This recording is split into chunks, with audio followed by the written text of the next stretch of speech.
Welcome back guys to another one of my The Gifted reviews. So this video is going to be about episode 5, which was otherwise titled Aftermath. Now one thing you need to know about this video is I'm going to try to make it as short as possible. Had a long day at work, so I might ignore a point here or a point there, but I'm going to talk about the major points on this episode. So without further ado, number 1. Now this episode did hint at the possibility of redemption for a couple of characters there. To be more precise, I'm talking Jase Turner and Andy Starker over here. So let's talk Andy first. Now on episode 4, Andy had the showdown with Lorna. He did hurt her, but he does seem to regret it on this episode because Lorna is generally his rock, even though he does get a new rock in Rebecca. I'm gonna talk about that in a moment. But even though Rebecca, or this new person that we're getting to know as well as Twist, is heading to becoming his new rock, the introduction of this all-new character does make sure that we do realize that he's still got room for redemption. Andy does have part of him that's still rejecting this entire environment, referred to her as a weapon for example.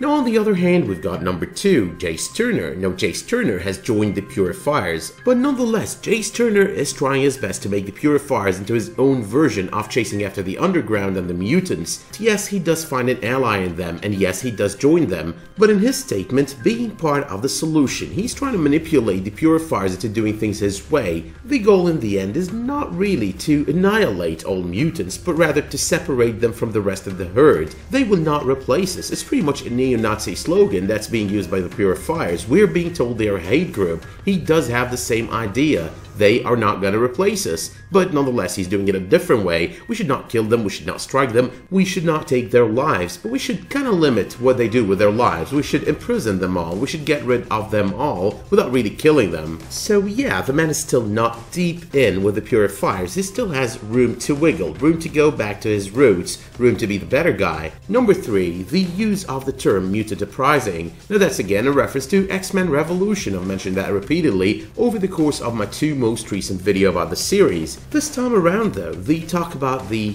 mutant Apprising or the revolution is not really amidst the Inner Circle members. It is now a matter of public record and public knowledge because they decided to take credit for what they did on episode 4 with the mental facility, and in doing that they had to state, we are going to go for a mutant Apprising. Number 4, Rebecca or Twist. Now her game here is about turning things upside down, turning things inside out, turning things around pretty much. And it is kind of pretty obvious at the moment that the plan over here is to use her to open some sort of vault. And this vault, or something resembling a vault, must have something extremely precious. Something that would be ruined if Andy were to use his powers, otherwise there's really no need for Twist's abilities. The question that remains over here is, what is this big surprise we're heading towards? Is it someone inside a vault, someone who would be hurt if Andy were to just crash into that vault? Is it possibly a weapon that would go boom if Andy were to do the same? Anyway, that's something that we're going to discover later on, but these are the only 2 options I could think of.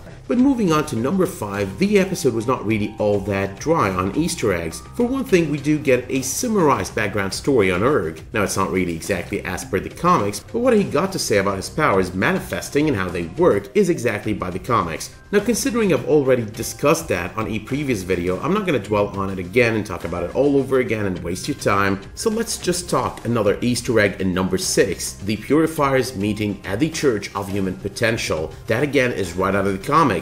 The Church and the fact that the Purifiers take it as a base does share something with the comics. It also does share something with the Weapon X program, the fact that William Stryker is party to both entities, the Purifiers and the Weapon X program. So it is not really a surprise that given the nature of the Weapon X program, the series did have someone refer to a mutant on this episode as a weapon, that being Twist, even though the reference came right out of the Inner Circle. But number 7, Clarice or Blink is in one way or the other, one capacity or the other, gonna be working for the Morlocks. Now whether or not this is going to be just about spying or about helping them get food or whatever, we're gonna know that in the future, but this is another arc that this season is creating. Can't be sure right now to what effect or to what purpose, but it's probably gonna pay off by the end of the season. But finally though, number 8. Now I do think that this episode went a little bit light on the Easter egg count. I do believe that it also went light on the action. It did have some action scenes over there, but nonetheless, in comparison